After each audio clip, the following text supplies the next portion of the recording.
mbokk yeeg xarit auditeurs yi ni ñu leen ko annoncé woon démb ak barka démb ne woon tey jii gan gi ngeen di am mi ngi tudd Wally Ballago Seck di artiste auteur compositeur fii nga xam ni moom moo di ci Sénégal àdduna wërngal këpp xam ko te àdduna yëpp jox ko cër respecté ko mu daal di koy liggéey nag bu fekkee ni dañ la jox cër respecté la dafa am loo xam ne yaa koy liggéey moo tax nit yi jox la cër respecté la foo wàcc ci àdduna ñëpp jox la cër waaye tey li nga xam ni moom moo ñu ci gën a neex man ak Fatou Waré ak auditeurs yi rajo yi bi ñu ko annoncé démb ba tey lundi ba tey nit yi ñu ngi woote tamit di bàyyi seen question mais puis bi mooy sa première sortie bi nga xamee ni ki nga xam ni moom moo di papam dem na tey mu réserver ñu sa première sortie ñëw waxtaan ak ñun Wally Seck ñoo ngi lay nuyu te di la siyaare. maa ngi lay màggal bu baax a baax Boubacar maa ngi lay siyaare. Aïcha mi ngi noonu papa dama kontaan sama xol dafa sedd ci dalal ko première sortie mu accepté ñu ko ñun waa i rajo ñëw toog ak ñun fii waaye mën na nekk nag. parce que dama koy remercier toujours rek ci fiertéem ci ñun ñi nga xamante ne ñun lay àndal depuis 2009. ñoo koy feccal ñoo koy defal chorégraphie am lu muy def rek ak fu mu mën di nekk rek boo seenul Fatou Waré ci wetam dafa tukki maa ngi lay nuyu mon frère di la dalal. maa ngi lay bëggee Fatou.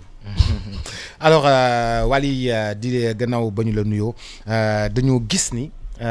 On vient de sortir d'un moment difficile pour le monde entier defe naa ni bi yëf yi tàmbali am na waxtaan woo xam ni seexoon nañ ko au Radisson ba nga joxe woon ci sa xalaat ba sax daal di waxoon ni nañu def téléthon ñu daal di def téléthon daal di yëkkati ñun ak yow ak yeneen i artistes ak yeneen i sénégalais 100 millions de francs daal di koy jox état wu Sénégal ensemble nga daal di amoon initiative bi daal di koy partager ak ñun tey bi ñu demee ba nga xam ni Covid bi sori na tey boo doon mesurer les dégâts naka nga koy mesurer.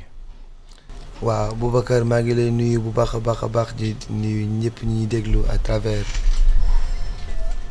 la rajo xam naa ni yéen vous êtes partout yéen a ngi ci site internet bi yéen a ngi lëmbee Instagram bi TikTok tout ça TikTok xam nga i rajo moom mi ngi lëmbee donc maa ngi nuyu ñëpp waaye di xamal ni rek ku ne xam na ni Covid moom li mu def ci dégâts c'est catastrophique. maanaam c'est grandissime. waaw vraiment le Covid a beaucoup causé. a fait trop de mal trop de mal. trop de mal mais yow mi nga xam ne artiste nga xam ne chaque week-end da nga doon jouer tu gagnais de l'argent tous les week-ends t'es resté 1 an sans gagner de l'argent comment t'as pu gérer ton groupe et tout ce que tu devais faire et les projets que t'avais.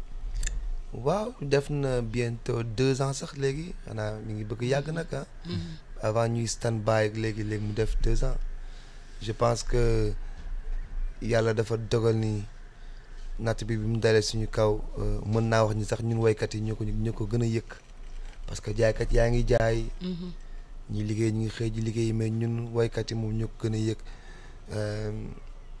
j'ai beaucoup perdu et mais nag alhamdulilah yàlla bàyyiwuñu ba lu ñu mënti ñàkk it ñu ngi téye ngor bi et on vit bien. quoi qu'on puisse dire loolu dañ koy sant yàlla en plus ma ànd ceeg ñu am fula am jom vraiment gëm yàlla doyloo ko li affaire bi géej gi sambara yëpp kenn déggu leen. donc c'est très très important. Le Covid a causé beaucoup de dégâts. On a beaucoup perdu. man ak samay nawle artistes. man samay nawle sénégalais africains whatever vraiment c'était difficile. Jusque-là c'est difficile. Jusque-là c'est difficile et puis même t'as perdu un être cher durant ces instants-là Sénégal ñëpp ñëw taxaw la àndandoog yow ci li nga xam ni moom moo di demu Thione Ballago Seck Sénégal ñëpp ñëw tu as senti les Sénégalais que ni yow ak ñoom yéen a bokk ndey ak baay. waaw évidemment maag sénégalais yi moom je pense que Papa Thione biñ ko doon woowee bi sama waajur génne àdduna ñoom wane nañ ko. alors je vais en profiter pour remercier leen bu baax a baax vraiment am naa contentement bu rëy ci niñ ma taxawoo ak niñ ko taxawoo boo demee ba ci armée li ñuy denc néew ñuy xëccoog yow jaag bi nga gis alkaati bu dóor nit mu taxaw insister ne ko dóor ma kii jaral na ma ko te xamu ko ci Adam ni Adam à part bokkuñu dara bokk xam da ko xam rek nii ci li muy def ndax sopp ko donc c'est très très fort waaw yàlla na suuf oyof ci kawam amiin amiin mu xippee aljana firdawsi ak képp ku mu fa fekk ak képp ku ko fekk ci barke yonent bi mi ngi noonu ma papa Wally nekk nit koo xamante ne man dama fier tey ci yow et di la remercier pour cette opportunité Boubacar parce que nga nekk ak nit di ko feccal ba tey nga mën ko poser question bi nga xamante ne yàgg nga ko denc ko xam nit dëgg parce que man Wally li ma koy bëgg laaj rek mooy naka la def ba surmonter les obstacles parce que maa ngi ak moom depuis 2009 comment il a fait pour surmonter les obstacles devant tout le monde quoi man loolu moom laa ko bëgg laaj maanaam c'était pas évident de boo juddoo fekk baay ba fi nga toll tey loolu mooy question Fatou Waré waaw Fatou dëgg la dañoo ànd lu yàgg waaw mais ci kaw ànd bi aussi ñu miinante nag parce que nit mën nga ànd ak moom lu yàgg li ngeen seq liggéey mais maa ngi moom dañoo miinante mën nañ toog par exemple 4 heures de temps di waxtaan duñu gis heure yi Fatou Waré du sàppi waaw xam nga sàppi donc loolu moo koy wax pour que les Sénégalais en prennent compte beneen bi ci bi may àggalee ci woyle tontom bi mooy man yàlla dafa dogal dama bëri jaar-jaar donc su ma dimbalee ci sama jaar-jaar yëpp ma aboutir ci lii maanaam fekk ci sama waajur ci li mu doon def maanaam mooy ndono mënuma lu dul vraiment gëm ni destin la te destin nag boo ko nangoo da ngay gëm boo gëmee ba pare da ngay foncer soo dee nekkee ci yoon bi doo gestu c'est très très important li ma yàlla defal dafa yànje car macha allah man jaay naa promotion def naa mécanicien dem naa Colobane Sanex Samb bokk naa ci ñi ko doon jël si fii mu ñëw di ma dal bu ñëwee Ouest Foire maa ko doon jàpp yóbbu ko centre commercial moom ñoom Jojo yi ñoom Mangasi ñoom Boy Sow di leen jaay ay jiin di rangu jiin di leen ko jaay yàggul déedéet yàggul donc su yàlla dogalee nga def yooyu yëpp mu teng nga génn di dem fubal yi mu teng nga ñibbi si mu ubbil la bunt bi alors Fatou Waré loolu xaqatal ak yooyu noonu waruma mën tax ma bàyyi parce que c'était ma je peux dire que c'était la porte qui m'était ouverte vraiment porte boo xamante ni dama doon gis ni fii sama sac mi ngi fii fii sama teranga mi ngi fii sama honneur la fii sama yoon la donc mënuma koon bàyyi ak lu mën a xew rek damay ngoy mais j'étais avec toi et tu as toujours surmonté les obstacles dans la mesure où sa fit man mosuma ko gis waaw fiitu gaynde laa yor nag loolu xam naa ci dara répétition bi da daan toj papa musiciens yi seen bopp répétition nag moo mel noonu mais boo gisee Wally ak ni muy doxee nga xam ne Papa Thione lim daan way ram daan dina mës a daan wayu ko woon pour boppam waaw yaa baax waay barke Cheikh Fall man xam naa li may wax j'étais toujours avec lui bi muy dëkk fii chaque jour dañ doon nekk ak Paco mais chaque fois Sénégal li ma naan dëkk bu naqaree dundee neex a deewee yàlla na ko yàlla lafal cat bàyyi ko ci yoonam je le connais et du arrière dëgg la machallah alors revenons sur la musique un peu on a vu une évolution exceptionnelle de ta musique moi j'étais là au premier single, j'étais là à la première vidéo, j'étais là bi nga xamee ni tàmbali nga ba ngay jouer live, même le premier live les gens ont dit ouais il faut qu'il arrête là, qu'est-ce qu'il veut, d'accord, mooy li Fatou Waré di wax rek, mais n'empêche tu as persisté, tu as insisté.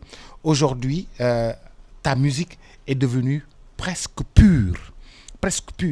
Est-ce que c'est de la maturité wala sa entourage la naka la yëf yi di doxee ba musique bi mujjee tey boo demee dama lay jox exemple boo demee koñu kase marché Sam da ngay ñëw koñ bi cantine 12 cantines yëpp teg ay Wally Seck yu bokkul ku nekk di dëggu sa Wally Seck c'est et pourtant ça devrait pas être évident ñëpp di déglu ndoo loolu ay 12 cantines ci rajo yëpp di déglu ku nekk teg sa bos aujourd'hui c'est parce que ta musique a évolué a fait du feeling pour chaque Sénégalais di ko yëg comment est-ce que cette évolution est venue vers toi ñan ñoo la encouragé entouré ba yëf yi mën a sottee nii.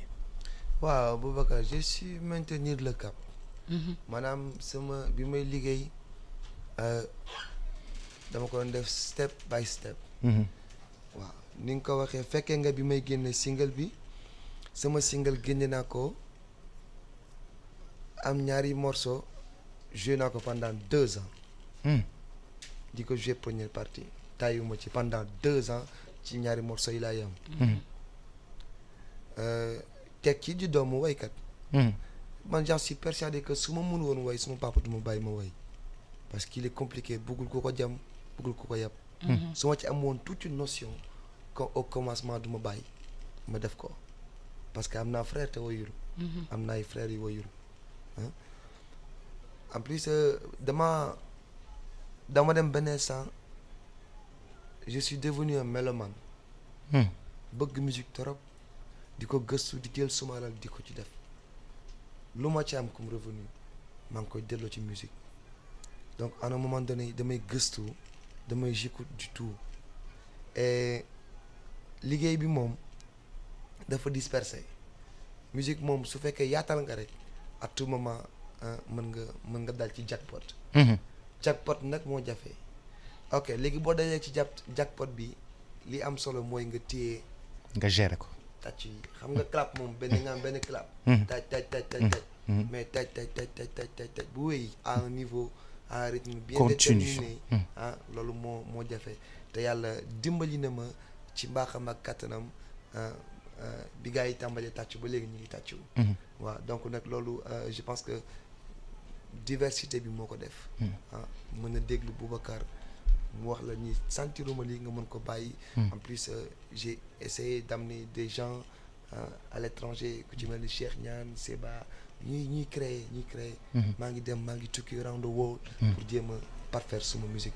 waaw est-ce que balaa ñuy dellu si waat ci tukki yi c'est important, c'est un point pour moi mën nga ma wax ndax musique bi dafa nekk sa cesse d'ordre pour yow lii nga xam ni moom ngay def ni nga ne man il faut il faut que ma continuer ni ci rythme bi parce que gars yi sas nañ ma ko parce que tu as des soppe yoo xam ni c'est des inconditionnels en fait quoi et c'est des jeunes et des gens yoo xam ne dañuy dem xëy suba jaay ñetti tubéy pour dem soirée Wally Seck. waaw surtout dañu am dama may soppe yoo xamante ni dañoo gëm li ki ñu bëgg dañ ko gëm.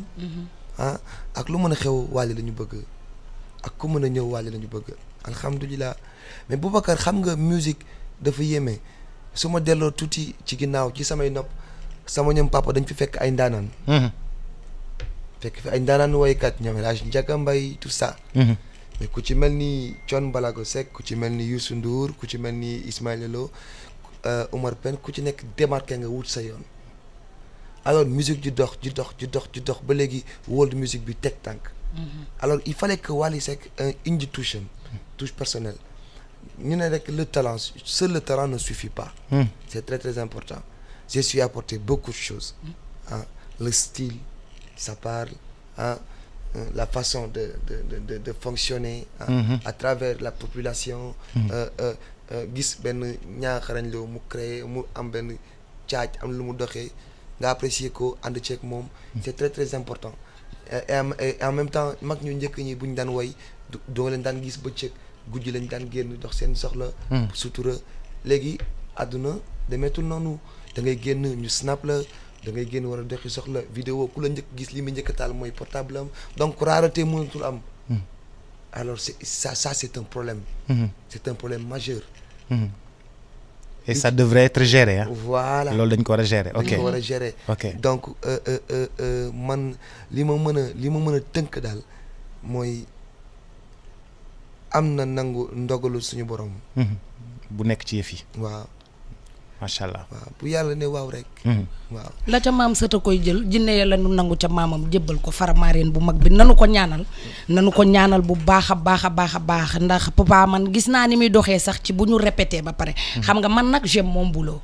dama bëgg sama métier. muy fecc. je le fais avec les gens qui me respectent. franchement muy fecc. bu ñu ñëwee di defar chorégraphe bi taxaw ba pare bu ñëwee day sax tuur xéewal est-ce que lii yëpp man ngeen ko defal. est-ce que lii yëpp da ngeen ko répété pour guddi bi rek. dëgg la. ba pare dindi xaalis avant fay bi di jot. neexal ñu ba suñu xol sedd. ndeysaan moo tax générosité bi. moo tax spectacle am di def waaw.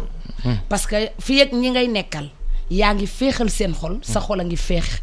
loolu moom mooy àdduna te stratégie de travail am mooy il est accessible Wally. waaw parce que tey jii boo ko soxlaa tey am na ci ñun suñu genre gi lu ci bari li ñuy xañ yenn yi dañ lay bëgg jot téléphone fekk nit yor na 25000 pour fay la ko moom la am. kee yor na 1 million pour fay la ko moom moo lay gën a gaaw a jot que borom 25000 yi mais tey jii Wally borom 15000 yi borom 25000 yi ku ci nekk xam nga fooy jaar pour jot ci moom boo ñëwee ci Kone boo ñëwee ci ñaaxarañ loo boo ñëwee ci Louraas boo ñëwee ci gaa yi foo dem da ngay am accès pour jot ci Wally mën a waxtaan ak moom li nga xamante ne moom nga bëgg lan moo def loolu Wally. waaw yàlla dafa dogal ñi may àndal lu mën a xew xam naa ni am naa place ci seen xol yi. waaw showbiz nag dafa yaatu. man am naa défaut ku ci nekk am na défaut. mais ak lu mën a xew ñu ngi ànd ak malgré suñuy défaut ñun ñëpp. donc bi ma accepté loolu ñu accepté loolu jël nañu engagement jox ma seen temps.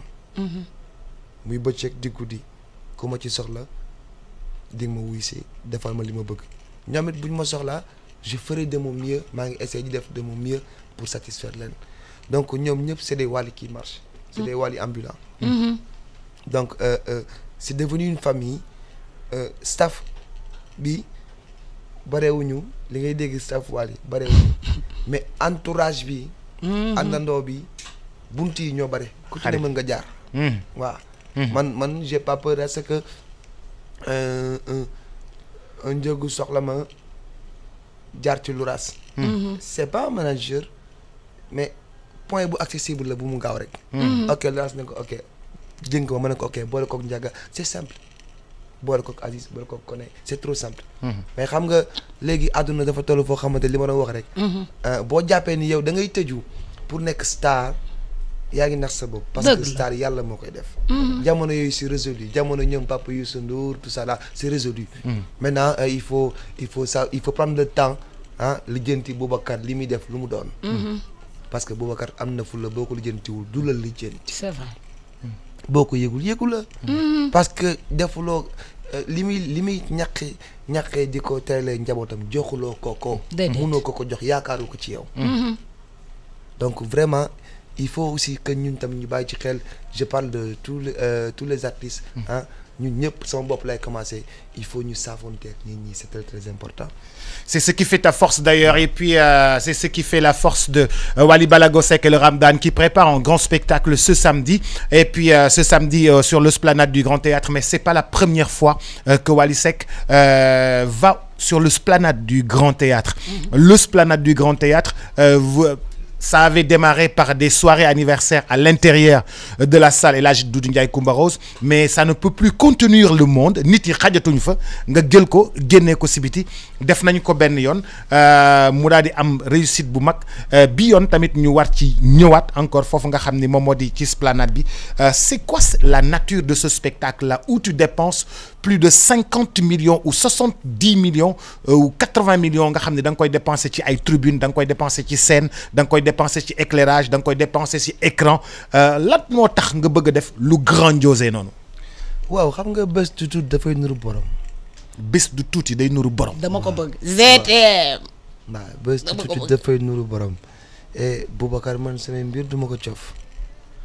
je joue pas avec ce que je fais je joue pas avec ma musique. c'est mon gagne-pain li may wax musique li ma defal bari na dëgg la. musique jox na ma lu mu joxul suma waajur bu góor te mu def 35 ans 40 ans de carrière musique jox na ma lu mu joxul sumay morom musique teral na ma. musique jàngal na ma àdduna. musique tax na ma dem around the world fu ma xalaatu woon àgg. alors du ma foowee sama liggéey bi lépp lu ma jox mën naa wax ni xaajaat bi def naa ko ci delloo naa ko ko. delloo nga ko ci musique bi. waaw. et il est temps c'est que sénégalais yi africains yi sax laay wax ñu ubbi seen bët yi on peut pas à chaque fois bu ñu jàppee suñu télé yi rek di xool ñoom Jay-Z seen spectacle yi. dëgg la matériel bi am foofu amul fii. mais au moins ñu essayer tuuti wane ni qu'on veut bien faire c'est très très important. mënuñu lu ñu musique jox ñu yóbbu ko suñu kër yi lekk ko mu jeex. ne ko foofu non nit yi rafet na tey bu ñu ñëwee xoola plateau bi ma toog. pour ay écran yi mënu na ci ñàkk de.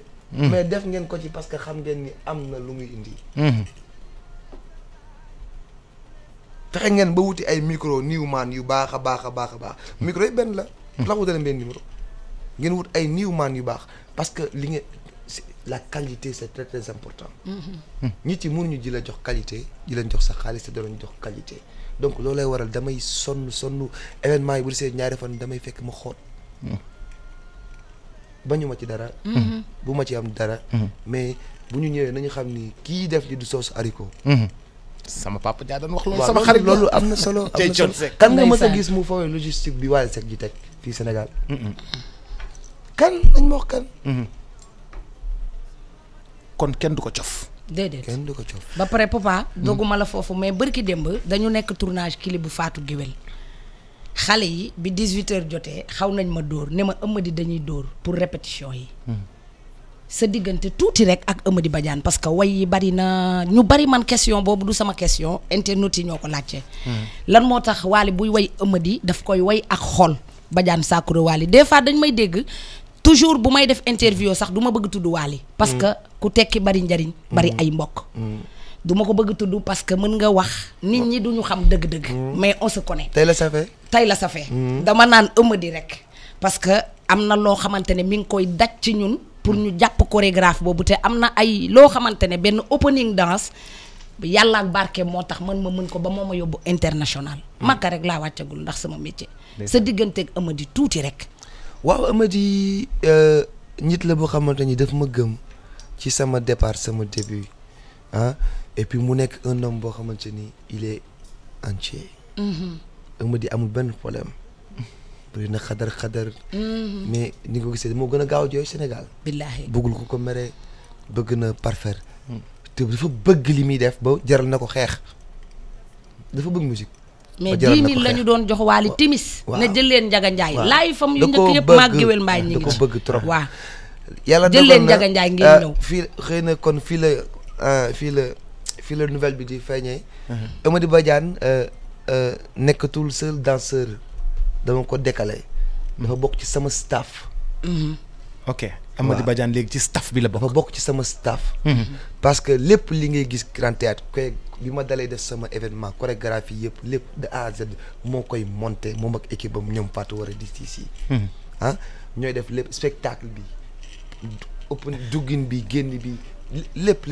Yes. donc dafa dem ba talatul fecc mi. ma ne ko ok léegi kaay. staff nga bokk. kaay nga noppalu. yes heure bu la neexee feccal. waaye ñun man li mooy soxla ci yow. mooy su ma amee bés bu mag. nga wane lu mag. nga def lu mag. donc mi ngi ci staff Wally Balago Seck.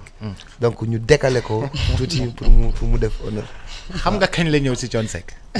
xam nga moom kañ la ñëw ci Thione Seck. non. xamoo ko de ah. non. xam nga lu ko indi ci Thione Seck. non. xamoo ko de Thione Seck dafa amoon contrat ak groupe Thiou. waaw. Eumeudi. ak Ahmed. non Eumeudi ak Ahmed. Thione Seck ñaar ñooñu la ma laaj. ne ma sa ñaari boy dama leen bëgg a signer contrat bi xam nga ñaata la woon. par weer. xam nga ko. non. 300 000. ñoo koy feccal mu leen di fay 300 000 par weer. am ma dégg may dégg. ñu ñëw ba sama kër tàgguma. dama Thione Seck daf ñoo bëgg jël te dañuy signer contrat mooy seen premier contrat ñoom ñaar. ndeysaan. waaw ñoom dañ doon fecc les Bobo Diouf lañ doon fecc. waaw Sidiki. mi ngi nii il est l'abreuvoir des assoiffés. sama papa Sidiki ji Souké lañ doon fekk. mu amoon beneen mu am Papa Ndiaye moom tamit daal di dem léegi ñoom ñaar ñu dem ci Thione Seck Papa Ndiaye dem ci keneen. histoire baa ngi noonu. boobu fale ko ma may la ko loolu. ñu ñëw ba sama kër toog ci saalu Maam Jaara toog waxtaan ba juboo man leen daalaw Thione waaye léegi ñu ngi ñëw ñu daal di ñëw ñoom ñaar daal di signé ak Thione Seck yow it nga daal di ñëw fekk leen ci Thione Seck. mi ngi noonu. ma dolli la loolu wala dañoo wax si voyage yi balaa ñuy ñëwaat ci spectacle bi tu es quelqu'un qui voyage beaucoup. Je t'ai vu avec beaucoup de grandes stars américaines si jamono yële qu'est-ce que tu as été allé chercher chez les Américains et aux États-Unis waaw dama demoon pour ubbi tuuti ouverture xam nga featuring am na solo parce que tey ma def ak Fatou Waré dara am na juróomi nit yoo xamante ni bëgg nañ Fatou Waré bëgguñu keneen waaye lu Fatou Waré def ñu xool ko. alors Fatou Waré dina ma may chance. à ce que ma am 5 nitam yooyu ñu déglu ma. buñ ma dégloo maanaam ñaari nit yi mën nañ ma commencer di fëloo. parce que intéressé naa leen. loolu moo tax featuring di am mu jaral gars yi ñenn ji dem di ci daj lu nekk. parce que daf lay ubbil ouverture la. en plus c'est bien beau aussi ça fait plaisir. tey Wally Seck dem def dara ak waykat bu mag. boo xamante ni ñun sénégalais yi ci télé bi rek lañ ko doon gis. écran yi. yaakaar ni sax mun ñu ko gis. tey ngay dem bay kaf ak moom di waxtaan ak moom dem këram. ngeen naan te ànd génn. dem lekki. ça fait plaisir. ça fait trop plaisir. donc noonu la rek dama xam ni il est temps c'est que ma élargir affaire bi yaatal laa fii ba lu ma yàlla may ma jël. aujourd'hui yow am nga ouverture sur l'international am nga beaucoup de possibilités donc tu vas à la rencontre d'autres sonorités c'est ça. waaw Boubacar su ma la waxee tey xam naa ni su ma jógee fii tey ñu ci bëri dañ ne mais kii dafa feebar wala nu mu demee dëkkuti woon pour Boubacar wala. Boubacar lii pour ma wax la modeste à part. dama def album mu yàgg lool lii def na 3 ans vidéo bi. def na 3 ans. waaw. waxuma la morceau vidéo bi. vidéo bi def na 3 ans. waaw. Miami la woon ñaa xam na li may wax. Zeyna Ndour mu Viviane xam na li may wax. Zeyna Ndour waaw. waaw fekkee na ko. soo gisee dama dem ba amatul place ci album bi par exemple di nga def album mu yàgg am ay déchets. ci déchets yi la bokk. yes. Ça veut dire tout simplement que l'album était terminé amuñu fu ñu ko def bii nii noonu nañ ko def noonu rek. non c'est-à-dire album bi jamono ji dafa sut lii. niveau album bi. da ko sut. dépassé na lii. morceau bi actuellement il est bon c'est un bon morceau. ça peut tourner. mais bu doon tey dañuy tànn. ci déchets yi lay bokk bu ñu doon tànn ceeb du bokk ci li ñuy sóor. du bokk ci li ñuy sóor. waaw merci Wally Seck. tu es koo xam ni da ngay liggéey c'est vrai respecter sa liggéey. jox ko cër di tukki di dem di ñëw aujourd'hui qu'est-ce que les réseaux sociaux ont apporté à Wally Seck dans son travail. waaw je peux dire que. Est-ce que Wally est l'enfant des réseaux parce qu'en fait ta carrière a été aussi boostée par les réseaux très tôt. waaw dama am ay soppe yu bëri histoire. da nga am ay soppe yu bëri histoire. waaw c'est-à-dire ñoom lu mën a xew rek. Wally lañu bëgg li ma koy wax tout le temps. bu Wally defee dara moo leen gënal lu keneen def. donc dañuy fexe booster ko. dañuy fexe di ko teg dañuy fexe am na ay yaay yoo xamante ni tey dañuy reyante dañuy xuloog seeni doom pourquoi tey duggalu ñu Wally. am nañ bokk ci ne ay groupe dañuy woote pourquoi duggaloo sama doom tey ku ci mel ni Amital Tamba da ngay dégg ku muy xulool pourquoi tey statut Wally mel ni moom moo jënd téléphone bi. c'est-à-dire dañu dem ba c'est devenu une guerre médiatique peut-être. donc mais dama ci am ñu bëri histoire waaw. Youssou Ndour a ko waxoon goney Wally xale Wally la doon way. wulee ña goney Wally ba mu ne Macky nekku fi président goney Wally wule ñaan may ma ca dagga sante bala waaye may ma 88 628 38 38 ma maye ñaari téléphone TSL yoo xam ni Wally Seck moo koy may ki nga xam ni moom moo dugg benn TSL ak benn Alcatel parce qu'en fait da nga doon lancer aussi benn marque, tu as lancé une marque de téléphone qui s'appelle TSL, tu es devenu en fait Wally Seck aussi une marque en plus parce qu'en fait tu es brand ambassadeur de plusieurs produits. Comment ça se fait toutes ces négociations boo ko amee nga jox ma ko. waaw yàlla dafa dogal nag body bi jantal. waaw déggal loolu. waaw loolu yàlla dogal. te amoo benn biceps. teg non waaw mais xoolal suma taay bi. body bi jantal te amul benn. wuy ma. ligne bi baax na. billaay walaay ligne bi baaxul. ligne bi baax na wuy ma biiru pigeon nga am. non da nga may déglu ma expliqué la. ayca toogal ma xool taay bi baax na. taayu xam nga du ma taay ëdde. taay yu gàtt yooyu noonu. yu gàtt yooyu waaw non taay bi baax na xam nga XL la. Yàlla dafa dogal aussi nit ñi bëgg ma macha allah. Vraiment may gërëm waa TCL. Le fait que confiance bu ñu am ci man. ba jàpp ni li ñu bëgg def maa ko mën rek loolu plaisir la. c'est énorme nit mënu ko fay. mu groupe vraiment. ñu sànq rek bi may ñëw maa ngi leen di waxtaanee. ndeysaan ndeysaan ndeysaan ma ne li ma ci jaaxal mooy seen panneau sax bokkul ak leneen. déedéet c'est-à-dire en fait. qualité ba. ils ont compris. waaw le ils travail ont vraiment compris. mais yow tamit def nga ci de ca Parada ba la. waaw ca Parada ba la ca Parada ba la. am nga 88 628. waa acca allo. allo. ku baax naka nga def. Boubacar ça va ñu ngi lay nuyu yéen ñëpp. ñu ngi lay fay noo tudd. maa ngi tudd Fatou Fall depuis Grand Dakar. Fatou Fall depuis Grand Dakar Fatou na nga def. maa ngi sant yàlla Fatou dégg nga téléphone yi nga xam ne Wally Seck mooy brand ambassadeur bi. maa ngi koy dégg à la télé. waaw ba téléphone bi naka la tudd. am na Alcatel am na beneen. TCL. TCL yow ci génération TSL nga bokk mba. TCL mooy génération bu tegu bi daal. waaw mooy bu tegu bi ma ngoog. ci laa bokk moom. waaw ci nga bokk de. dama lay jox nga nuyoog Wally Seck bu ko defee après mu may la benn téléphone. d'accord merci Wally Fatou Fall la ngi noonu. asalaamaaleykum Fatou. Wally noo def. maa ngi lay siyaare bu baax. maa ngi kontaan si yow rek di la nuyu di la ziar. jërëjëf maa ngi lay magal. di la ñaanal rek ci kaw ci kanam. incha allah rabbi. ba pare di la jaar sa papa yàlla na la yàlla jox xolu muñ ta nga sut ko ay fan. amiin yaa rabbi amiin amiin nga man dama la fekkee. gis nii rek di la ñeewantal rek. ndeysaan waaye macha allah yàlla na la yàlla jàppale. jërëjëf Fatou. waaw mbokki fan Grand Dakar. maa ngi dëkk Grand Dakar. naka waa Big Town. ñëpp a ngi fi am. naka waa garage. ñëpp a ngi fi. daan naa fa fréquenté sama kër benn frère ñu koy wax Ahmed Diallo ak ñoom Iber.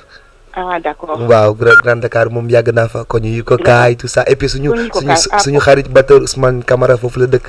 sa borom Big Town waaw vraiment maa ngi lay siyaar di béggee waa Grand Dakar yëpp. maa ngi lay nuyu man tam di la delloo ziar bu baax di la ñaanal rek. waaw kontaan naa depuis Grand Dakar aussi ñu ngi jàllale suñu nuyoo ci Tarba Mbaye suñu rakk. Vraiment ñu ngi leen di daal béggee. ñoo la raw ñun ñoo leen di gën a béggee. jeex na kon sa téléphone TCL mi ngi fi. da nga ko jaar jël si ko incha allah Wally moo la ko may. jërëjëf Fatou merci di xaar beneen auditeur moom tamit am na Alcatel. alors Tidiane Dabo marché HLM mi ngi lay gërëm nee na nuyul ma Wally Seck moom nga xam ne ñun moom rek la ñu am. waaw Tidiane day c'est un Wally ambulant.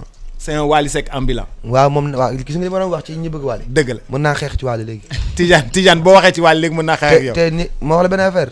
du déglu musique. alxuraan la bëgg. yooyu la mais à part Wally Seck du déglu leneen. ndeysaan gëmul dara moom diine la gëm. diine la gëm. waaw taalibe Cheikh la allo. allo Boubacar. ku baax naka nga def. ça va bien. noo tudd. madame Sarr Jëppal. madame Sarr naka nga def. ça va alhamdulilah. mbaa yaa ngi ci jàmm. sant bu baax a baax. madame Sarr am nga fi benn téléphone boo xam ni Wally Seck moo la ko may. maa ngi koy gërëm di ko sant. waaw Balago xam nga moom mooy ambassadeur Oumou Express. waaw site internet boobu nga xam ne fa la ñu mën a jëndee lépp loo xam ne da di téléphone ak ordinateur. waaw dégg nañ nga di ko waaw yooyu yëpp ma ngoog donc Wally may na la benn Alcatel dégg nga. merci beaucoup après nga jaar fi jël ko merci beaucoup. merci ñu gërëmal ma Wally bu baax. dina ko dégg jërëjëf Sarr waay. voilà merci beaucoup kontaan naa merci. allo jox ma beneen auditeur ma may ko rek benn bon wu dîner benn bon wu dîner bu Manastor benn bon wu dîner bu Manastor allo. allo oui. waaw ku baax naka nga def. sant yàlla wér. noo tudd ak fooy woote. maa ngi woote si sama Derklé Khady Aw. Khady Aw à Derklé Khady naka waa Derklé. ça va sant yàlla wér. ñëpp a ngi si jàmm. dañoo am mbégte moom. waaw Khady donc ma Wally Seck may na la benn bon dîner da ngay dem def benn brunch. samedi da ngay dem brunch. du ak waa Mana Store. foofu nga xam ne moom moo di seen restaurant bi. boo demee ba pare. après nag ñu daal di lay si guddi gi nag ngay soog a ñëw soirée Wally Seck dégg nga. waaw baax na waaw mën na instant allo. garde la ligne dégg nga. ñu daal di jël Cosmakeup moom tamit maye na 3 tickets. Cosmakeup. waaw 3 tickets VIP. yaramam tàng na. moo nekk nii. cey ñaa xarañ loo moom nga ma indaale loon cey xarañ loo. xanaa ca xarañ nga 88 ca xarañ nga la 88 628 38 38 boo amee ñaar ñoo xam ne dama leen di may billet yoo xam ne dañuy dem si Cosmakeup jël fa li nga xam ne moom moo di seeni maquillage ba noppi kooku mooy sa xarit Mame Thierno. waaw en même temps aussi man maay seen ambassadeur aussi. yaay seen brand ambassadeur. waaw Wally Seck est devenu une marque aussi. Cosmakeup. waaw vraiment sama nit la. sama grand frère la ku baax la mbokk Ndiaye Khalil. maa ngi koy gërëm bu baax a baax a baax a baax a baax Thierno. nit ku gëm boppam la. dëgg la te Boubacar Thierno est parti chercher li nga xamante ni ñun dañ koy soxla. comme ni nga ko waxee. li ñuy soxla Macy's di ko wut Times Square di ko yóbbu ci champs yi. moom indil nañu ko fii. indil na la ko fii c'est à notre portée. macha allah am na liggéey bu ñuy waajal dina gën a yaatu sénégalais yi xam ni. ils ont Paris. à Dakar et New York. et ils ont Bercy chez toi demain. allo allo. allo. ku baax naka nga def. waaw ñu ngi sant. noo tudd ak fooy woote. Serigne Thiam Thiès. Serigne Thiam Thiès. waaw. Serigne am nga fi benn bon boo xam ni Cosmakeup moo la ko may. oui. léegi da ngay ñëw ànd ak soxna si ngeen dem ca Cosmakeup mu jël maquillage am ba pare ñu jox la billet nga dem seetaani Wally Seck. kon yow ñaari VIP yëpp lañ lay jox dégg nga. waaw jox ma sa numéro téléphone jox ma sa numéro téléphone déjà. 77. 76. waaw. 407. 407 waaw. 22. 75. waaw sa ay ñaari ticket ngi fi yàgg soxna si dégg nga. D'accord, waaw. Merci beaucoup. Alors, il nous reste encore 6 minutes, mais Wally, juste avant de terminer, bëggoon balaa Fatou Waré di jëlaat parole, les répétitions étaient déjà faites pour le spectacle. À quoi est-ce qu'on peut s'attendre pour le 12, ce spectacle bi di ñëw le 12? Du lourd, Boubacar. Du lourd. Loolu rek nga may wax. waaw. Boubs ñëwal gis du lourd. Du lourd. Du Wally en fait. Du vrai Wally. Viens voir du Wally. Ça c'est du Wally. récréation jeex na tout le monde en classe. léegi nag li ci gën a doy waar mooy Abdou sama papa ci Sandaga mook Coro. waaw lu ñu teg ñoom. dañu bëgg ñoom. lu Wally bëgg la ñuy teg mais tamit ticket yi foofu nee nañ am nañ fa lu leen neex pour ngeen jaay ko fa. bind nañ ma message léegi lu leen neex mën ngeen ko fa indi foofu tamit ca Abdou. ñu jaayal leen ak Coro waa ñoom ñoo njëkk a nekk suñu ay sponsor ci rajo bi. nga ni ma xam nga waaw. waaw borom xel comme plus. xam nga am bokkum ndeyum Coro. grand bu ba non sama événement yëpp day sant day yónnee jënd billet. waaw maye ko mu maa koy gërëm. tey nag dafa pare pour jaay sax billet après topp la ci dara. waaw ndeysaan dégg loolu yow. waaw ma bëgg aussi. Abdou ngi noonu kon nag léegi man sax li gën a moom Abdou moom dama am ci moom cër. waaw waaw léegi Fatou Waré yow Abdou yow. non yow dalay jox yow 25 billets yow. 25 billets. bi nga commencé maye yow. d'accord. suba nga maye say kon billets. Abdou yaa ngi dégg. waaw 25 billets te man rek coow li daf maa topp bu Wally xewlee coow li daf may topp. waaw looloo baax. waa ndax marine muccul ci soosu ginaar dama jaaxle daal noonu lan may def ñaaxarañ loo ngi nii taxaw. si na ba mu bokk rek. ragaju. day wéttali kanam papa. ragaju. day wéttali kanam. ragaju day te wéttali muñ kanam. da koy xumbal. muñ day xumbal kanam. waaw mais nuyul ma fàllu Wally sama rakk la day sàcc sama xaalis di ko jëndee CD Wally. day sàcc sama xaalis di ko passé soirée Wally mënuma ci dara. sëñ Fallou man damaa siiw ñëpp a ma xam. waxal da koy jël sëñ Fallou la tudd waay. mais bëgguma da koy jël Wally la bëgg dama bëgg mu nuyul ma ko xolam sedd. sëñ Fallou maa ngi lay bëggee yaaram maa ngi lay char bu baax a baax. xam nga yow nag kon nag yaay invité d'honneur bi nag kër Fatou Waré moom yaa fay invité d'honneur bi ñu ngi lay xaar incha allah le 12 bu soobee yàlla. incha allah balaa ñuy demaat Wally juste pour histoire de terminer balaa ñuy parce que dañu war a yéeg ci télé bi pour 10 minutes dañu am am émission bu tëdd foofu lal basang gars yi lal nañu basang yi balaa ñuy yéeg ci télé bi bëgg naa ñu nga wax ma tuuti rek li nga xam ne moom moo di le dispositif particulier pour les télévisions ak les radios parce que ñoom it dañoo am ci yow cër. dañu laa diffuser. dañu laa jàpp. dañuy ànd ak yow. c'est quoi en fait le dispositif bi nga xam ne moom la télé yi ak rajo yi di la ànd ak yow ci bés boobu. waaw Boubacar pour dire vrai ci bés boobu dama am équipe digitale. boo xamante ni dañuy commencé ànd ak man di màgg ak man. muy ñoom Nouraas ak xale yi. te yàlla dogal ñu répété pendant 15 jours. Fatou xam ne li may wax. ñu ngi ci 15 jours de répétition. ak ñoom mooy li ñu war a wane. ak li ma bëgg ñu wane. ak moment bi ñu ko war a wane. xam nga problème bi mooy léegi spectacle da ngay ñëw gis ku teg caméra am. fekk wu répétition ñu war a wane dàll mu wane pneu oto. donc loolu te moom. loolu mën na jouer ci spectacle bi. il a tout compris. oui il veille sur il a tout compris. donc actuellement. li ma bëgg ñu wane ko. maanaam li ma répété. li ma calé. le bon moment. le moment propice. lii ak lii moo war a jàll lii moo war a daw par force ñoom bu ñu ko échecgee. ëllëg ñoom ngay waxal ma mën a am sama responsabilité ne leen ok non xoolal abal leen ma. ma wuti ñeneen ñu ko mën. mais tey du ma jël engagement wu li ma répété muy qualité. li ma bëgg wan Sénégalais yi ma ci dugal keneen mu téye caméra am. non non heure wane li jot mi wane leneen. donc su ma paree nag li may def. am naa samay image mën naa xool télé bu ma neex. télé yu ma neex. nga jël leen. ma daal di leen koy jox. mais nit da ngay sàmm sa image. ñu daal di koy teg mais wax dëgg yàlla bii en exclu. c'est Wally Balago Seck et sa chaîne. YouTube. mais Tidiane Daabu ne billet yaa ngay jeex foofa ca marché billet yaa nga naan far. billet yaa nga naan far. Kaabaa ngi noonu Kaabaa ngi noonu billet yaa ngi noonu mais yow foo nekkoon. yow nga jox ma rendez-vous 10h Aziz toog booy Aziz. booy yow symphonie 10h nga ma jox rendez-vous. nga ñëw fi midi ah. booy yow yaa ñu yàpp. démb xam nga la laa ko wax. ah. dañuy ñëw bi daf may kii ma ne ko oh yeewu suba teel commencé na Aziz. dalay yee bëccëg. dalay yee bëccëg. waaw xam nga Ndiaga daa am yërmande. waaye Ndiaga ndeysaan mais moom day moom dalay yee moom. dalay yee. moom 8h boo koy mënal baax na. waaw baax na waaw moom jéemul lijjanti sax. jéemul lijjanti tax wàll dina récupérer ou pas. mais en tout cas merci on avait 2 heures mais malheureusement on a fait que 45 minutes yoo xam ni dañoo ñëw waxtaan ak Wally Seck am na yeneen question yoo xam ni war nañ ko aborder ak yeneen sujet d'actualité yoo xam ni waroon nañ ko aborder dont notamment li nga xam ni moom moo di les événements yi nga xam ni moom moo passé waroon na si joxe tamit xalaatam en tant que artiste en tant que porteur de voix en tant que ami de la jeunesse jeunesse bi waxoon ni dañoo sonn daal di ñëw ni dañu bëgg a liggéey yooyu yëpp waroon nañ ko waxtaanee mais malheureusement yooyu yëpp xaju fi mais en tout cas l'essentiel pour moi a été dit mais da ngay dem aussi Ourossogui Fouta c'est une première pour toi. waaw Ourossogui maa ngi fay doog a dem. da ngay dem Fouta yaa ngi dem. xam nga ñun Ourossogui bu ñu fubal dañuy yóbbaale kaani.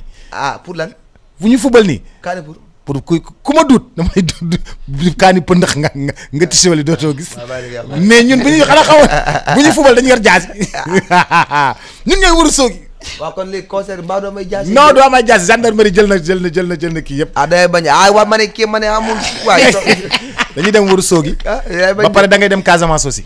waaw Ourossogui c'est le 26 juin. waaw Ziguinchor Casamance c'est le 19 juin. te li nga ci xamul le 10 juillet aussi. maa ngi dem Fouta. le 11 maa ngi Fouta. le 10 yaa ngi Fouta le 11 yaa ngi Fouta. voilà le 26 yaa ngi Fouta. waaw le 10 yaa ngi Fouta le 11 yaa ngi Fouta. waaw ayoo Fouta wutal ku ma remplacer dama nam xew damay xewi.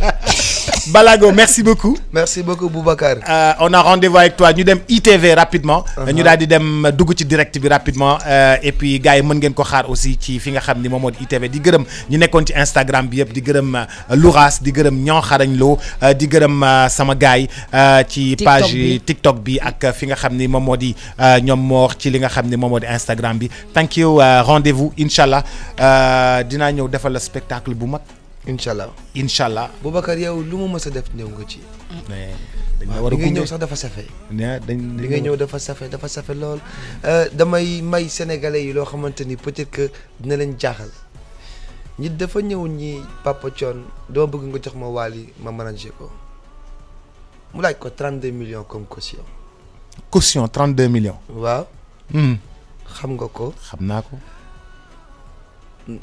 nit génn fa mu woo la téléphone. ne dama bëgg nga ñëw jàppale Wally manager ko ci gratuit. wóolu naa la. dëgg la. donc ça c'est quelque chose. c'est quelque chose dëgg la.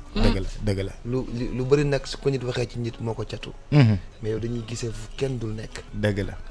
dëgg la. et bi ngay wax léegi ouverture Wally bokk nga ci ma may chance ma dem. da nga war a dem. bokk nga ci ñi ma wan ni le Sénégal, l'Afrique a besoin de toi. Alors je vous remercie Boubacar. Vous êtes un grand homme. Une personnalité. yàlla na nga wéyale. amiin yaa rabbal aalamiin. yàlla na nga dund. yàlla na nga wér. ñu bokk lépp jërëjëf. merci beaucoup ci li nga ko remercier sax pour man. Boubacar Mari Mbaye borom maam yi ci gore. yàlla na nga dund ndax man boo dundee rek sama njariñ la. Inch'Allah. Merci beaucoup mon frère Wally pour l'opportunité. I love you. yàlla na la yàlla defal jàmm.